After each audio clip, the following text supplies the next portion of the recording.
ان لوگوں نے جن کو خدا کا شریک مقرر کیا ہے، کیا انہوں نے خدا کی سی مخلوقات پیدا کی ہے جس کے سبب ان کو مخلوقات مشتبہ ہو گئی ہے؟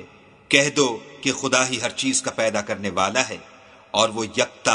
اور زبردست ہے۔ اسی نے آسمان سے مے برسایا، پھر اس سے اپنے اپنے اندازے کے مطابق نالے بہہ نکلے، پھر نالے پر پھولا ہوا جھاگ آ گیا، اور جس چیز کو زیور یا کوئی اور سامان بنانے کے لیے آگ میں تپاتے ہیں اس میں بھی ایسا ہی جھاگ ہوتا ہے۔ اس طرح خدا حق اور باطل کی مثال بیان فرماتا ہے۔ سو جھاگ تو سوکھ کر زائل ہو جاتا ہے، اور پانی جو لوگوں کو فائدہ پہنچاتا ہے وہ زمین میں ٹھہرا رہتا ہے۔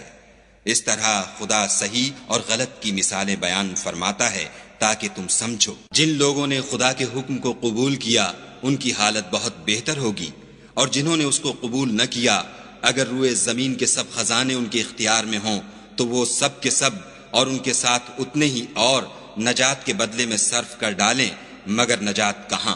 ایسے لوگوں کا حساب بھی برا ہوگا اور ان کا ٹھکانہ بھی دوزخ ہے، اور وہ بری جگہ ہے۔ بھلا جو شخص یہ جانتا ہے کہ جو کچھ تمہارے پروردگار کی طرف سے تم پر نازل ہوا ہے حق ہے،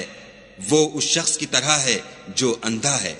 اور سمجھتے تو وہی ہیں جو عقل مند ہیں، جو خدا کے عہد کو پورا کرتے ہیں اور اقرار کو نہیں توڑتے، اور جن رشتہ ہائے قرابت کے جوڑے رکھنے کا خدا نے حکم دیا ان کو جوڑے رکھتے اور اپنے پروردگار سے ڈرتے رہتے اور برے حساب سے خوف رکھتے ہیں۔ اور جو پروردگار کی خوشنودی حاصل کرنے کے لیے مصائب پر صبر کرتے ہیں اور نماز پڑھتے ہیں، اور جو مال ہم نے ان کو دیا ہے اس میں سے پوشیدہ اور ظاہر خرچ کرتے ہیں، اور نیکی سے برائی کو دور کرتے ہیں، یہی لوگ ہیں جن کے لیے عاقبت کا گھر ہے۔ یعنی ہمیشہ رہنے کے باغات جن میں وہ داخل ہوں گے، اور ان کے باپ دادا اور بیویوں اور اولاد میں سے جو نیکوکار ہوں گے وہ بھی بہشت میں جائیں گے،